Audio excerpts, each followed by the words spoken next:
Hello, this is about angle of depression. We find many related real life situations where we apply this angle of depression. In trigonometry, the depression means fall or drop. If the object is below the level of the observer, what happens is the angle so formed between his normal eyesight and the line of sight will be the angle of depression.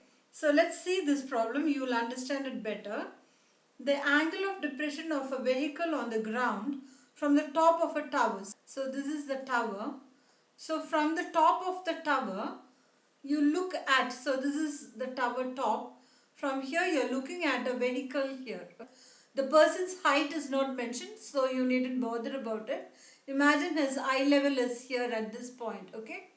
So his normal eye level would be this horizontal line, but he is looking down at the vehicle.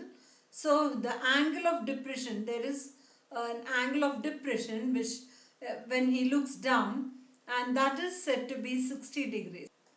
And also if the vehicle is at a distance of 100 meters away from the, here I take it as 100 meters. Now what is the height of the tower? They've asked you the height of the tower. The height I take it as h. Now you have a right angle triangle and the angle of depression is over here. But that has got nothing to do with this right angle triangle, right? So what I would say is, here this angle and this angle are alternate interior angles, okay? Alternate interior angles lying between the two parallel lines. So they are same. So I can say this angle would be 60. Okay, so this is now easy, right? You have a right angle triangle, you know one angle and one side. Finding the other side is not a big job. Okay, so what do you do? This is the opposite side and this 100 meter is the adjacent side of the angle. So you can use tan 60. So tan 60 is equal to opposite is the height of the tower divided by the 100. Tan 60 is root 3, right? Root 3 equals height over 100. Now if you multiply throughout by 100 to get rid of the 100 in the right hand side, what happens? Multiply the left hand side by 100, so that becomes 100 root 3 equals this 100, and 100 would get cancelled in the right hand side, so you are left with h. So h is equal to 100 times 1.73.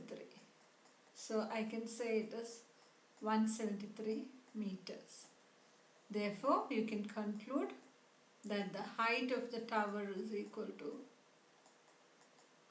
173 meters. It is only one thing, you just understand how the angle of depression, when you bring it this side, becomes angle of elevation, okay? And these two angles are alternate interior angles, and so they are concurrent. Now, you have yet another problem here, a little twisted one. So, Clayton is on the 4th floor of a burning building. So, let this be the building, and he is on the 4th floor here. The stairs are blocked and the elevators is not working. He finds a window whose base he estimates is 34 feet from the ground.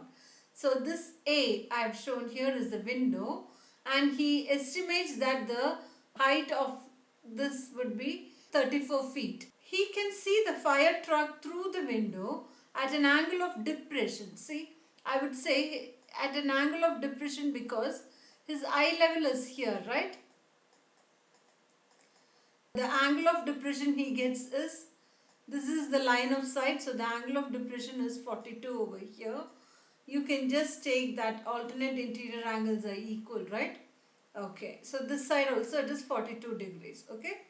If the base of the ladder is 5 feet above the ground, okay, so you have the ladder base 5 feet above the ground, okay? So here also you have 5 feet above the ground.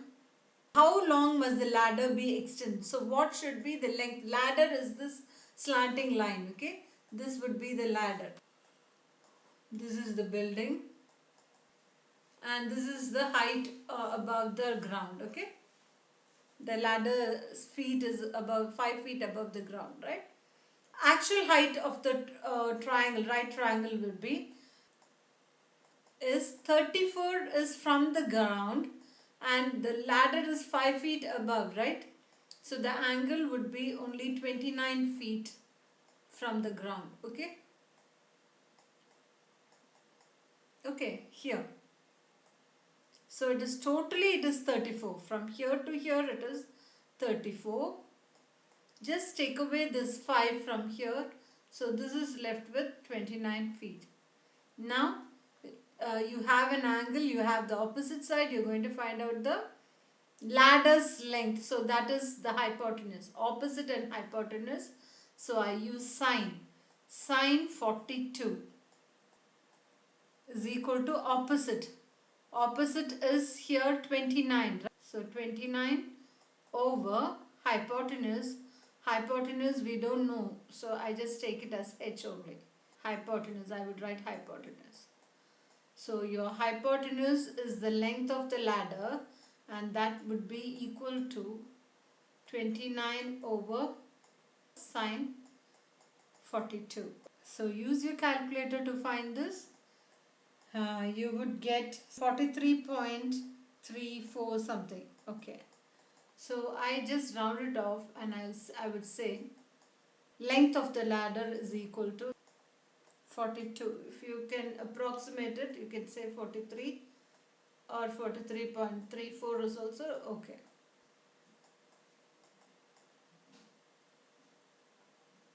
This much feet. And that is all about the angle of depression. It is very easy, more or less like angle of elevation. Only thing is the angle of depression you convert to angle of elevation in the right angle triangle and then you apply the rules. Okay. Thank you. Bye.